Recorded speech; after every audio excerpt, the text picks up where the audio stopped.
तो सीधा आपको लेकर चलते हैं छत्तीसगढ़ विधानसभा, जहां पर बजट सत्र चल रहा है। न खाऊंगा न खाने दूंगा की भावना को चरितार्थ कर पाएंगे अध्यक्ष महोदय। अध्यक्ष महोदय, पिछली सरकार द्वारा कोयले पर तकनीक आधारित ऑनलाइन रॉयल्टी सिस्टम को हटाकर लाल फीताशाही आधारित मैनुअल सिस्टम लागू किया गया था।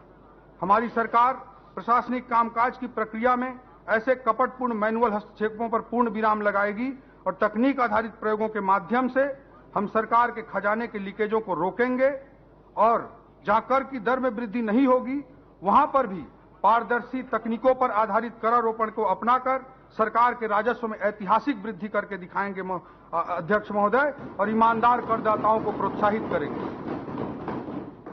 अध्यक्ष महोदय, हमने पूरी ईमानदारी के साथ प्रत्येक विभाग के साथ चर्चा करते हुए प्रयास किया कि कहां-कहां तकनीकों के इस्तेमाल को बढ़ावा दिया जा सकता है, कहां-कहां तकनीकों के इस्तेमाल से सरकार के लीकेजों को रोका जा सकता है, जनता को अधिकाधिक सुविधाएं दी जा सकती हैं। इसका हमने बहुत गहन अध्ययन किया और इस बजट में मुझे सदन को बताते हुए बड़ा हर्ष हो रहा है अध्यक्ष महोदय कि विभिन्न विभागों के टेक्नोलॉजिकल इंटरवेंशन के लिए ही कुल मिलाकर 266 करोड़ रुपए का आर्थिक प्रावधान किया गया है, जिससे सुशासन और पारदर्शिता को हम सुनिश्चित कर सकें। अध्यक्ष महोदय, तकनीकी पर आधारित ये रिफॉर्म और ये सुशासन, ये जो रिफॉर्म्स होंगे और ये गवर्नेंस होंगे, यही हमारे जीडीपी के केवल 5 साल में 2 गुना तक लक्ष्य जो हमारा है 5 लाख करोड़ के जीएसडीपी से 10 लाख करोड़ के जीएसडीपी तक पहुंचने का, उसका आधार होगा तकनीकी आधारित रिफॉर्म्स और गुड गवर्नेंस। उसी के माध्यम से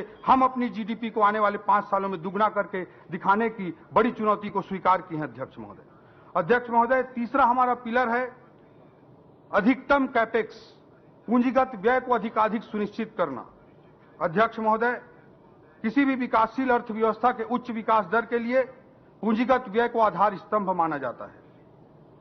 अध्यक्ष महोदय, आर्थिक अध्ययन कहता है कि 100 रुपए का पूंजीगत व्यय हम करते हैं तो जीएसडीपी में 247 रुपए की वृद्धि होती है।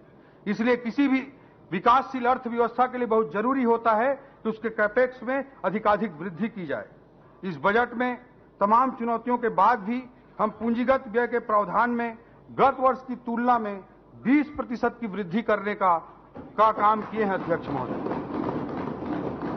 जबकि पिछले 5 सालों में औसतन आप देखेंगे तो कैपेक्स में वृद्धि 5 सालों के औसत में 12% रही है, जबकि इस बजट में हम 20% की कैपेक्स वृद्धि का महत्वाकांक्षी लक्ष्य लेकर इस बजट का निर्माण किए हैं।